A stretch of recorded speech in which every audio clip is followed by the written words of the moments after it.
Hey everyone, welcome back to Make It Happen. My name is Dr. Brent Siebold. I'm here with Entrepreneurship and Innovation at the Ira A. Fulton Schools of Engineering, and we collaborate all the time with our J. Orrin Edson Entrepreneurship and Innovation Institute. Entrepreneurial mindset is a big deal here at Arizona State University. We encourage everybody with a pulse to adopt an entrepreneurial mindset. And I'm so proud to have one of our ASU alum who is part of that mission that we've been practicing over the last, quite honestly, 2 decades here at ASU. Brian Padilla is here with us. He's a graduate of our electrical engineering program at the Ira A. Fulton Schools of Engineering. He was a student leader, and now he's a leader of innovation and entrepreneurial mindset and doing really cool things at a really cool company, Texas Instruments. So Brian, thanks so much for coming back onto campus with us and spending time with our students here today at Make It Happen. I think you have some great tips to share as a recent grad and somebody who's doing cool things. So let's not waste any time. Let's get into it. Awesome. Thanks, Brent, for that introduction. Yeah, like you said, my name is Brian Padilla. I graduated ASU back in the summer of 2019. So not too far out of college, but still I've had a little bit of experience out of there. And I did do my electrical engineering bachelor's. So the title of today's talk, right, is Engineers in the Marketing Department. It might just be the right fit for you. So I'll get to my specific tips on that in the later slides. But before that, I wanted to get to some general I've learned over the past couple of years that I think could help anyone in general coming out of college. And it's something that I wish I knew before. And into that after this slide, but just a little bit more about the introduction on my end.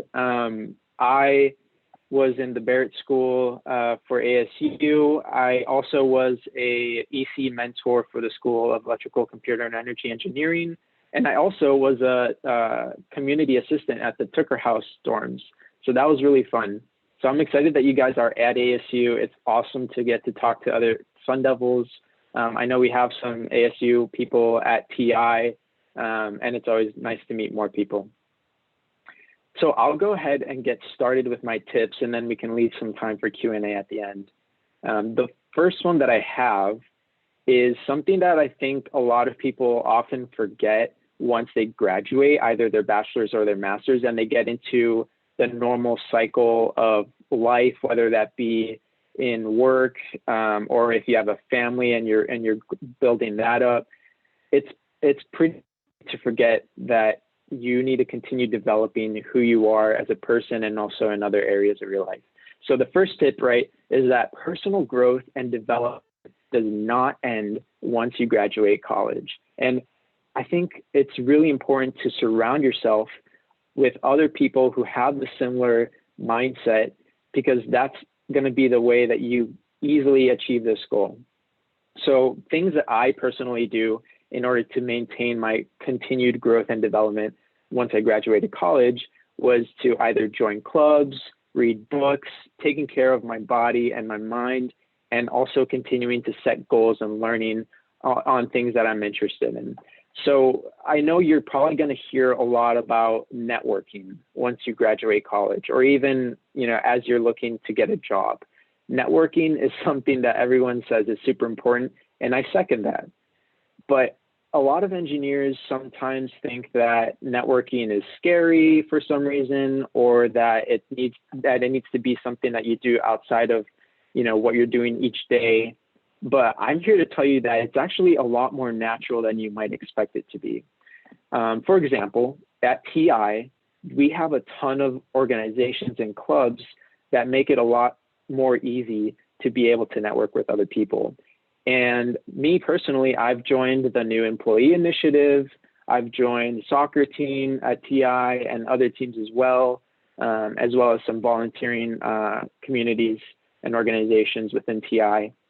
And that allowed me to not only have fun, but also meet a lot of people and make connections that over the past 2 years has led to me actually getting positions and leadership positions in those organizations. And it's all just by having fun. So I encourage you to do that and continue doing that after you graduate college, because in college, I'm sure you've joined different groups. If you're watching this video or if you're here on the stream, you're making it happen by coming to these events and you're making those connections. So don't let that stop once you graduate. That's my tip number one. And also, there's others like taking care of your mind and body, continue reading self-development books. I know we were talking about things that just came out from TI. There's another guy called Jeff Olson. He made a book called The Slight Edge, and he actually used to work at TI. So I encourage you to read that as well. I know we're going to talk in a tip in a few slides, something similar about that.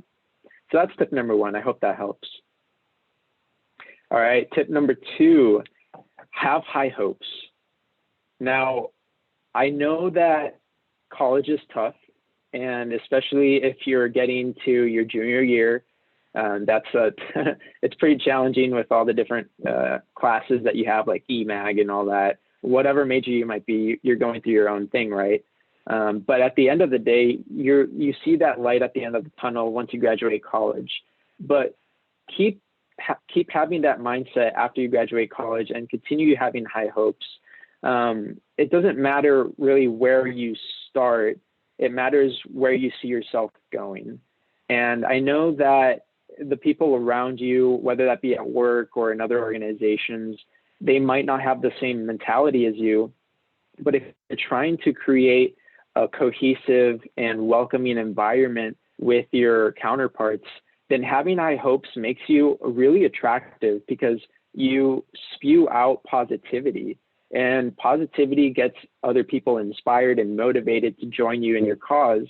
And so if you have those high hopes for you and others in your team, then you're going to be really attractive to others, and you're going to be very positive and taking action. Another thing I do want to mention here is to be consistent. Now, I mentioned the book Slight Edge by Jeff Olson. That book is really good in talking about the key benefits of consistency and why it's important to not give up. You remember, results don't happen overnight. You don't get your bachelor's in a year, you get it in 4 years. So just keep pushing on whatever your goals might be. And at the end of the day, you're going to see results. Just keep working hard. So that's tip number two that I have. All right, tip number three, listen with an open mind and continue to ask questions. Now, this quote up here on the top right really hit me hard. It says, "We learn because we listen, and we grow because we learn." So listening isn't just about hearing what someone's saying and then for some reason it comes out the other ear. It's really making sure that you're present, you're paying attention to not just what they're saying, but how they're saying it and why they're saying it. And rather than you thinking about what you're going to say next while that other person is talking, just take that time to really, grasp what they're saying and try to understand them on a deeper level. And it's okay to pause after they're done talking, and then you go ahead and respond. This doesn't just help with, people that you're close to, with family or friends, but also in the workplace. It's really important to be able to listen, because great leaders are able to do that. I know I was just talking to a colleague of mine in the sales department the other day, and we were talking about, just this topic right here, listening with intent. And he brought up someone who was in his team, and he said that this guy always, when anyone's talking, he always takes about 5 to 10 seconds after they're done talking and then responds. And we both look up to that guy because, he just has the best responses ever. So being able to do that efficiently establishes a lot of mutual respect between you and the other person. It gets you a good reputation, and it also establishes positive environments wherever you might be. So don't forget that asking questions is super important. No question is stupid. Just make sure to be curious, because that's really going to get you far in life, and it's going to show that you really care about what you're learning or trying to do. All right, tip number 4, value, appreciate, and respect every person.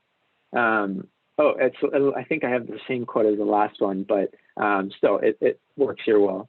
But anyway, respecting every person, it seems like it's trivial, but sometimes it's hard to remember, even if you just meet someone on, that you meet someone on the sidewalk and you say hi or anything like that. Just try to value and appreciate that person more than you would normally. That might seem trivial, like I said, but there's a lot of benefits that come from doing this, because in seeing everyone equally, you start to see people and become less selfish. You think about other people more than you think about yourself. And if we try to translate this into the workplace, that just makes you more attractive. I think it was tip number 2, same thing. It makes you more attractive. Your attitude becomes positive. And if you have that positive environment, you're going to have your team members be able to contribute more, because they're going to try to feed off of that. And you guys are going to grow together better. So I think as entrepreneurs, if you're a CEO or if you're in a leadership position, this is a really important value that you need to carry on with you as you grow your team, because they're going to feed off of that. And hopefully they take those same values that you have. And then it just kind of grows exponentially from there on. So, talk the talk or walk the walk, something like that. But that's essentially what you got to do here. So then tip number 5, going more on the actual topic of this conversation, for being an engineer and potentially being in different jobs that you didn't think you would be in. The first tip I have for the workplace is finding a company whose ambitions and values align with yours. And if you're looking to get a job, this is super important. I know at TI we have some really awesome values that our CEO sent to us just a few months ago. And we live by these every single day that we go into the office or that we're working from home. So at Texas Instruments, we create a better world by making electronics more affordable through semiconductors. That's what our ambitions are. If you don't know, we make IC chips that go into a ton of different electronics. And so we're trying to make the world a better place by doing what we do and doing what we love to do. In terms of values, we want to make sure that we define who we are and who we're striving to be. So things like being trustworthy, being inclusive, innovative, competitive, and even being results oriented. So if we remember that every day, that's what we're striving to be, it's going to be easier to implement that in our meetings or in our delivery of our projects and all of that. So if you're starting a business or if you're joining a company, make sure that those values align with yours. And if they don't have those values, maybe talk to someone so that you can create them. Okay, so tip number 6, I think a lot of people overlook this. And to be honest, I did too when I was back in college. I didn't think work could be fun. I was pretty, I wouldn't say stressed, but I would put a lot of weight on my shoulders in order to get things done for whatever company I was working with. I did a bunch of internships back when I was in college. But remember to have fun at work.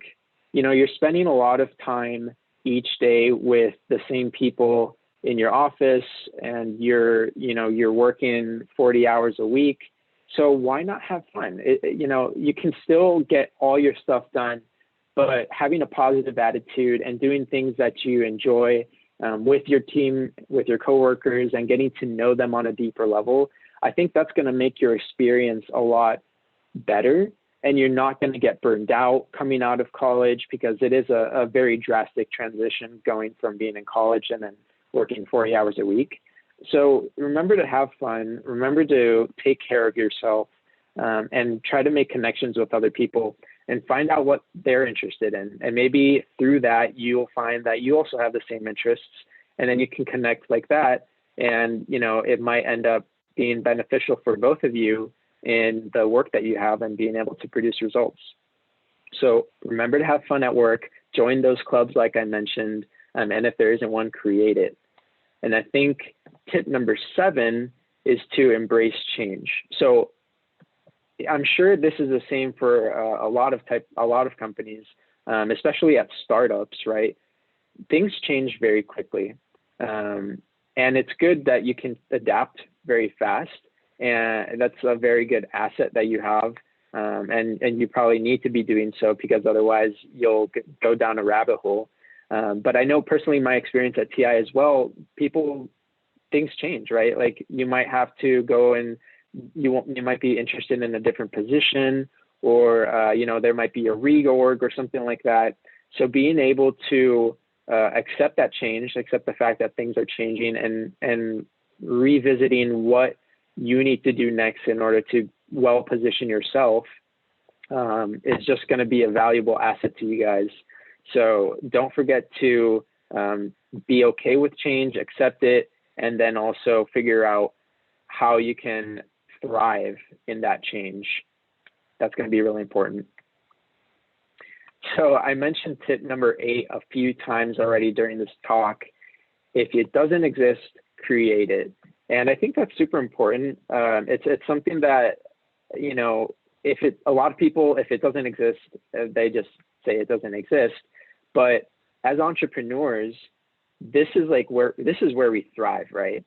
Now, for example, me at TI, we have email lists, right? So you can send out email blasts to a ton of people. That's what a lot of organizations use, or the clubs. And I was looking for one that that sends out quotes every week, just motivational quotes. I couldn't find anything quite like that. So I went ahead and just created it. And so from then on, I started getting more and more people to subscribe to my mailing list. And now I'm doing that every Monday.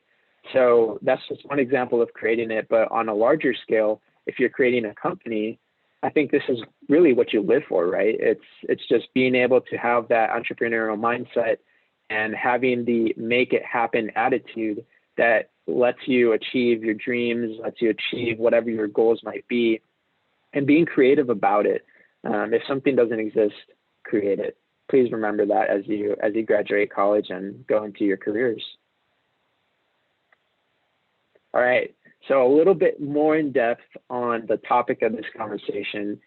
Being an engineer does not necessarily mean that you're going to be working in a lab all day. I'm a prime example of that. Like I said, graduated with my electrical engineering bachelor's from ASU. And when I think it was junior year, I remember going into the lab for hours and hours and hours and just working on cadence. And that was cool, and I loved it, but I knew that it wasn't really something that I see myself doing for the rest of my life. And, back in college, I wasn't aware that there were a lot of opportunities as an engineer, and I'm sure in other fields as well, to do something with the degree that you have that you didn't think existed. For example, at Texas Instruments, you're able to, with an electrical engineering degree, be able to have a more customer-focused position that allows you to interact and travel and also be a part of the business side more than what a design engineer would be, for example. So there's a lot of opportunities in companies, especially like TI, that allow you to find that niche that you really love and be able to enjoy your work with the degree that you have. So I think this was a really important tip that a lot of my friends in college didn't understand. And I think the reason for that is because they didn't go out to find out about it. So you guys, by watching this video and by coming to these events, you're learning about what's out there, right? You're trying to make it happen and seeing what your options are. So I give you kudos to that. And I encourage you to bring along your other friends, because sometimes they might think that they're stuck going down one path, when in reality, there's many paths to choose from. So please keep that in mind. You never have to, stay in one place. Be agile, keep moving, and find what works for you guys. So that gets me to my last tip, tip number 10, that, like I mentioned before, I am a product marketing engineer at Texas Instruments. So like I just said on the last slide, I don't really go into the lab at all, but I still use my electrical engineering degree on a day-to-day basis. And it's really the best of both worlds for me, because I get to be more business facing. I get to work with the numbers and the revenue and all that. I get to travel with customers and go visit them around the world. And then I also get to present and work with my engineers that are in the labs and figure out, okay, what other products do we need to design? What do our customers need? And then from there, just going through the revisions of the design cycle at TI and making sure that our whole supply chain is ready to go. That's the kind of things that I do. So at TI, we do have positions like the marketing and sales roles that hire electrical engineers. And I think what's really great about it too is that TI provides rotation programs out of college. So it's not like you're an EE and you don't know anything about marketing or business. Trust me, I didn't that much either. But we have these rotation programs that help you learn what it means to be a marketing or a sales guy at TI. And it's usually about an 8 months to a year of a rotation program. And it's cool because you get to see different positions within TI that you would be working with on a day-to-day basis. And by doing that, you get a really great broad view of your position and how to work best at TI. And you get to own your path because you get to see what fits best for you. That's another thing about companies. And once you graduate, make sure that you own your career. That's something that we say a lot within TI. And you really need to speak up on what you want to get out of it, where you see yourself going in the next 5 years. And there are tons of opportunities in TI, and I'm sure in other companies as well, to make that happen. So whether you want to broaden your scope and learn about more positions in the company, or if you're interested in different topics, let's say I'm working with the temperature and humidity sensors group for TI, and I'm interested in learning about, op amps, for example. I can broaden that and talk to different people. I can deepen my experience within my own position and get more technical and whatnot. And then finally, I can grow my leadership and plan for the future if that's something that I would be interested in. So this tip right here is just to make sure that you guys understand that there's a lot of opportunities out there. And especially at TI, we do have awesome programs that help anyone who is trying to find that right fit for their career and their passions. So I think, Brent, that's the final tip that I had. Do you want to do a Q&A session or what? Yeah, that's fantastic. Thank you so much, Brian. Really appreciate these 10 tips. You had some gems in there, I believe 1 through 5. I love your personal take on how to, really drive your own progression development as a human, as a problem solver, as somebody that wants to make the world a better place. And then, quite frankly, having grown up using TI calculators, I'm blown away at, not only hearing about your company's culture, but also really learning about the amazing things that are going on to democratize technology with such a, historic company, quite frankly, in our nation's history. So Brian, again, thank you so much for your time. Really appreciate you being a part of this. We're going to go ahead and stop the recording, and then we'll open it up to Q&A from the group. So Brian, thanks again for being here. No problem. Thanks, Brent.